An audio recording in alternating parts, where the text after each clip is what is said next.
Tahun baru, azam baru, semua sama. Hujung tahun, apa pun tak menjelma. Itulah kita manusia yang apa mengharap ajaib dari usaha yang sama. Assalamualaikum dan salam sejahtera. Saya Sunardi Maulan dari channel Sunardi Maulan. InsyaAllah saya akan bercerita dengan anda semua tentang apa yang sentiasa kita lalui setiap tahun, iaitu azam baru. Ada di antara kita yang memang pasang azam je dapat capai. Tapi saya nak bercerita kepada orang yang setiap tahun azamnya sama tapi tak tercapai-capai. Jadi bagaimana? Apa salahnya kita dalam membuat azam? Tapi tetaplah tak boleh nak mencapai azam yang tersebut. Sebelum itu, jangan lupa jika anda dapati video ini bermanfaat kepada anda dan juga orang di sekeliling anda, sila subscribe, like dan juga share video saya ini. Terima kasih. Baiklah, senario setiap awal tahun, kita akan mempunyai list yang panjang tentang azam-azam yang ingin kita capai pada tahun tersebut. Dan malangnya apabila hujung tahun menjelma, kita dapati mungkin kebanyakan daripada azam-azam yang kita telah niatkan pada awal tahun dahulu langsung tidak tercapai. Tentu ada sebabnya, bukan? Jadi hari ini saya nak berkongsi kenapa mungkin azam kita itu tak tercapai. Yang pertama, mungkin kerana azam itu kabur. Kita sendiri rasa kabur tentang azam itu. Kita sendiri tidak jelas apa yang kita hendakkan daripada azam yang tersebut. Bila kita baca balik, kita renung balik, apa benda yang aku nak ni? Itulah mungkin sebab utama kita langsung tak peduli tentang azam yang kita tuliskan itu. Dan yang keduanya mungkin disebabkan oleh azam kita itu kosong. Kosong itu maknanya tidak membawa erti kepada kita langsung. Kita mungkin berazam kerana mengikut apa yang kawan-kawan kita di sekeliling kita azamkan. Ataupun ia menjadi trend yang tertentu pada tahun itu. Dan kita teringin nak cuba azam yang tersebut. Okey?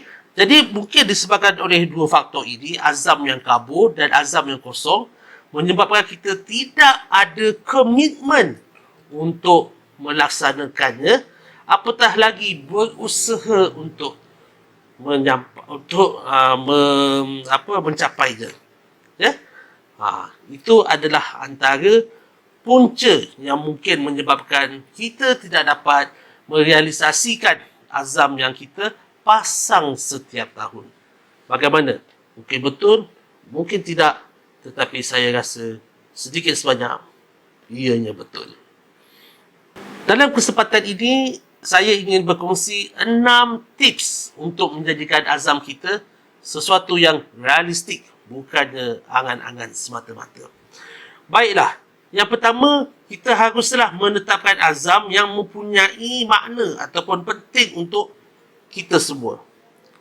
Apa yang penting untuk kita?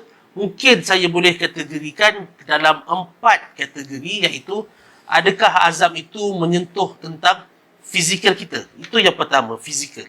Apabila kita bercakap tentang fizikal, maknanya ia lebih kepada mungkin penampilan kita, mungkin berkaitan dengan kesihatan kita, dan atau yang paling popular berkenaan dengan berat badan kita. Ia tetap berkaitan dengan kesihatan kita. Yang keduanya pula adalah tentang sosial. Bagaimana kehidupan sosial yang kita inginkan pada tahun yang akan menjelma ini. Mungkin kita baru di kejiranan kita baru berpindah, kita tak kenal siapa-siapa. Maka kita pasang azam, kita nak berkenalan dengan lebih baik, membuat hubungan yang lebih baik dengan jiran-jiran di sekeliling kita, jiran di hadapan rumah, di kiri kanan, di belakang. Ataupun kita kata, mungkin saya untuk berbuat demikian, saya pergi surau, pergi masjid, bergaul dengan masyarakat-masyarakat masjid di sana supaya kita lebih kenal ramai orang di dalam kejiranan baru kita. Yang ketiganya tentang emosi. Mungkin kita melalui pelbagai emosi yang ada jatuh dan ada naiknya pada tahun ini, dan kita ingin memperbaiki emosi kita. Mungkin kita menjadi seorang yang pemarah contohnya pada tahun ini, dan kita ingin memperbaiki dan kita nak menguruskan emosi marah kita itu dengan sebaik-baiknya. Dan yang terakhir adalah berkaitan dengan jiwa kita. Jiwa kita, mungkin kita hendak menambahkan ilmu pengetahuan, ingin memperbaiki kemahiran-kemahiran yang tertentu yang ada pada kita, ataupun kita ingin menjadi hamba Allah yang lebih baik daripada hari ini. Jadi itu adalah 4 kategori yang saya sarankan apabila anda membina azam anda, cuba kaitkan salah satu di antara keempat-empat azam ini. Mungkin tidak semua, bila satu atau dua yang sangat-sangat penting untuk anda perbaiki, maka anda jadikanlah ia azam anda pada tahun tersebut. Baiklah, seterusnya tips yang kedua adalah azam yang kita bina itu mestilah spesifik, tidak terlalu umum ataupun tidak terlalu general. Mestilah spesifik.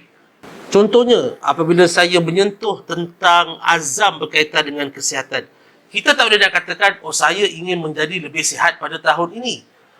Jadi apabila kita katakan, untuk menjadi lebih sihat pada tahun ini, apa maknanya? Mesti ada sesuatu yang berada di bawah yang perlu kita perbaiki. Mungkin kita ada sakit yang tertentu yang kita perlu melalui proses-proses rawatan supaya kita menjadi lebih sembuh ataupun beralih daripada satu fasa ke satu fasa yang lebih baik lagi. Ataupun kita katakan bahawa saya ingin lebih kaya. Kaya yang bagaimana? Kerana kaya itu ada pelbagai definisi dan pelbagai cara. Adakah saya ingin menjadi kaya dengan menambahkan jumlah simpanan saya? Adakah saya ingin menjadi kaya dengan bekerja lebih masa? Adakah saya ingin menjadi kaya dengan bekerja separuh masa? Ataupun saya ingin menjadi kaya dengan masuk ke dalam pelaburan emas misalnya? Jadi kita perlu lebih spesifik agar kita lebih mudah untuk melaksanakannya. Tips yang ketiga adalah kita hendaklah pastikan azam itu boleh diukur kejayaannya. Apabila azam yang kita letakkan itu tidak boleh diukur, maknanya kita seolah-olah menggantung azam kita itu tidak bertali. Kerana kita tidak tahu apakah ukuran kejayaannya. Apabila kita kata contohnya, saya nak jadi kaya. Saya nak jadi kaya dengan memastikan saya mendapat ataupun dapat kumpulkan 1 juta ringgit di dalam akaun simpanan saya. Barulah nampak, hanya ditarifkan berjaya ataupun azam ini tercapai apabila saya mempunyai simpanan sebanyak 1 juta ringgit pada penghujung tahun tersebut. Jadi anda boleh nampak, anda dapat ukur. Kalau pada hujung tahun katakan anda dapat kumpulkan 250,000 saja. Maknanya anda jauh daripada ukuran yang telah anda tetapkan itu. Jadi pastikan azam kita itu spesifik.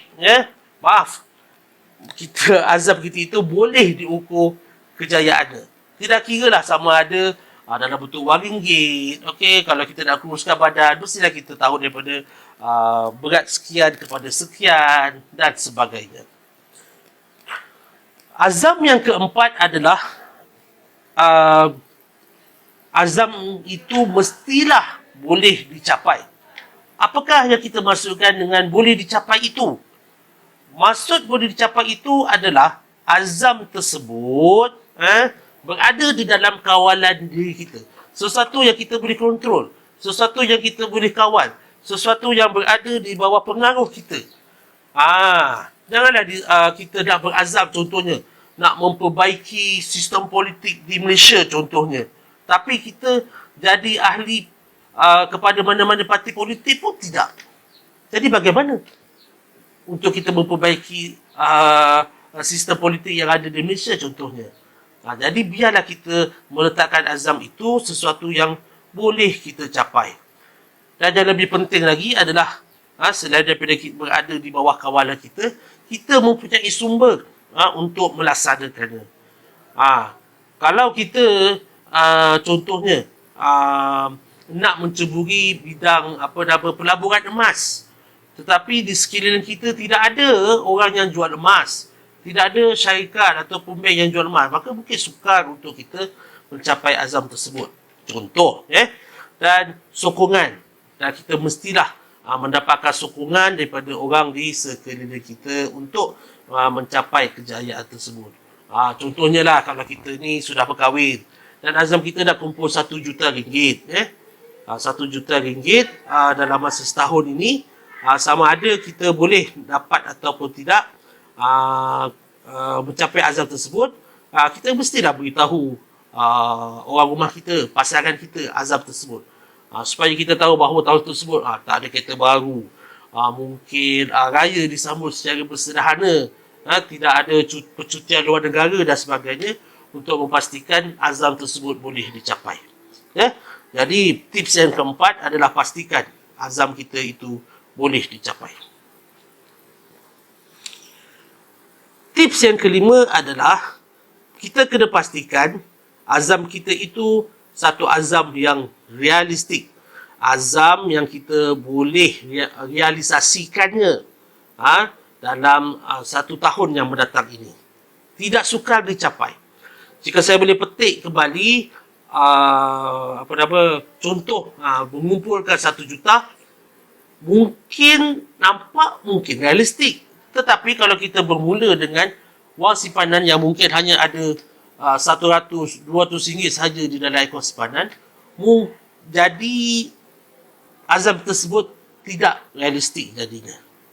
Jadi kita perlu turunkan daripada 1 juta kepada mungkin kita kata, kalau saya dapat kumpul selama 1 tahun ni sebanyak 10 hingga 15 ribu, cukup memadai untuk saya. Dan untuk jadikan 1 juta, kita kenalah pecah-pecahkannya, dan mungkin ia akan mengambil masa selama 10 tahun misalnya. Kita bermula dengan zero, ada RM100-200. Kita kata kita kumpul tiap-tiap bulan untuk capai 10,000 ke 15,000, nampak boleh dilaksanakan, maka itulah azam kita pada tahun yang pertama. Along the way, kita tambah pengetahuan kita tentang pelaburan, kita tambah pengetahuan kita tentang pengurusan kewangan. Daripada tahun yang akan datang, kita boleh dan mudah untuk menggandakan wang yang ada pada tangan kita, dan insya-Allah pada tahun yang ke-10 kita baru boleh mencapai simpanan sebanyak RM1 juta. Ini adalah contoh-contoh yang mungkin mudah saya petik dalam kesempatan yang singkat ini. Dan tips yang terakhir adalah, tips yang keenam adalah waktu. Tetapkan waktu ataupun tarikh ataupun bulan manakah, bilakah kita nak mencapai azam tersebut. Kalau tak, kita akan ada open target, kita tidak ada penutup. Katakanlah kita kata, bulan depan aku boleh capai lagi, bulan depan aku boleh capai lagi, bulan depan aku boleh capai lagi. Ayat tahu-tahu je dah sampai bulan 12. Jadi kita kena tahu, mungkin ada azam yang cukup jangka masa yang pendek saja kita boleh capai. Ada azam yang mungkin dalam masa setahun kita boleh capai. Ada azam yang contohnya seperti kumpul RM1 juta, perlukan masa yang diperpanjang sehingga 10 tahun. Tetapi 10 tahun pun 10 tahun dah. Tapi kita boleh bahagi-bahagikan dia. Okey, tahun pertama begini, tahun kedua begini, tahun ketiga begini, tahun keempat begini dan sebagainya. Jadi kita mesti ada gambaran jelas bilakah kita mahu mencapai azam tersebut, dan tidak semestinya menunggu sehingga ke penghujung tahun untuk melihat azam itu tercapai ataupun tidak. Ini sedikit sebanyak akan memberi dorongan kepada kita untuk mencapai azam tersebut. Jadi itulah keenam-enam tips untuk kita membentuk azam yang realistik. Iaitu yang pertama, apa yang penting untuk kita. Yang kedua, spesifik. Ketiga, boleh ukur. Keempat, boleh dicapai. Kelima, boleh ataupun realistik. Yang keenam, mempunyai sasaran waktu untuk dicapai. Begitu sajalah saya punya perkongsian tentang 6 tips untuk membentuk azam yang realistik untuk anda semua. Semoga anda mendapat manfaat dan tolong follow channel saya selepas ini untuk tips-tips dan perkongsian yang lebih menarik lagi pada masa akan datang. Ciao. Assalamualaikum. Salam sejahtera.